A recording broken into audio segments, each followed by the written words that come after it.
I can remember the day that I actually started taking my finances seriously.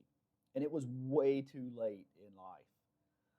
It was actually in September of 2017.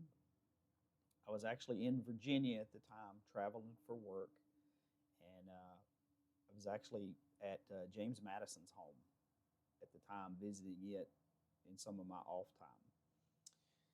And I was sitting on a park bench, and I was just thinking about,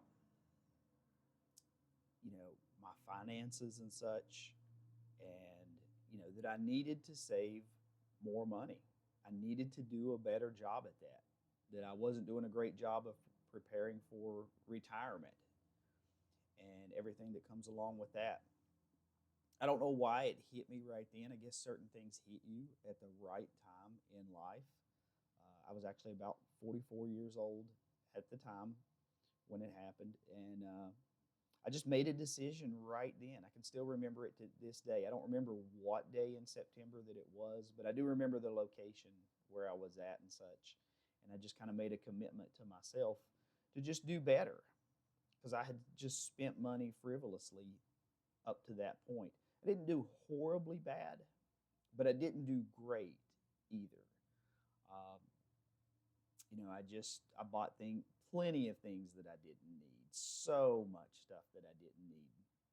I could remember cleaning out my closets and just tons of clothes that I didn't wear, that I never wore, that I bought. Some of them I could remember when I bought them. And I was like, why did I think it was a good idea to buy this?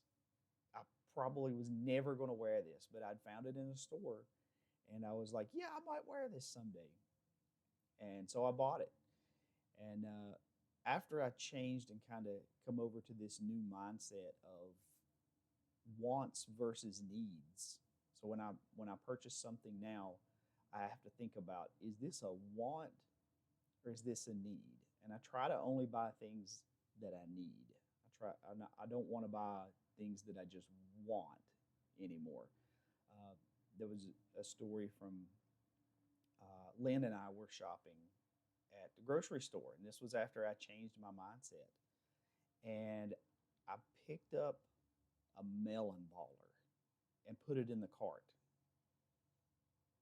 And as we went further through the store, I got to thinking, I was like, why do I need a melon baller?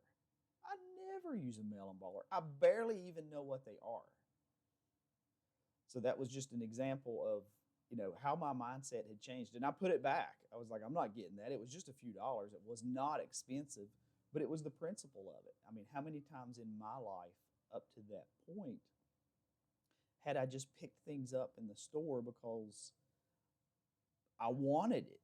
I didn't need it. I definitely did not need a melon baller. Still don't need a melon baller to this day. But that was just one example. And she and I talk about that sometimes, about how my mindset had shifted, um, at that point. And I had tried to change the way that I thought about money and try to do a better job of saving and investing. It's not easy. It won't come fast. It'll be a thing you have to think about constantly. But eventually, once you get into that mindset, it's easy to maintain after that. But just getting clear on what you want and then what you need, because I'm sure each of us are buying plenty of things that we don't truly need. Just like the example with the clothes that I was purchasing. And today, I'm intentional about the clothes that I purchase. I look at it and I'm like, hey, is this something I'm actually going to wear? Do I actually like this? And will I wear it? Because that's money that you've worked hard for, that you probably have struggled at a job that you may not even like, but you've had to stick with that job to buy those kinds of things. And just think about it: is that the kind of life you want going forward, 5, 10 years from now? And does not buying that product help you leave that job at some point?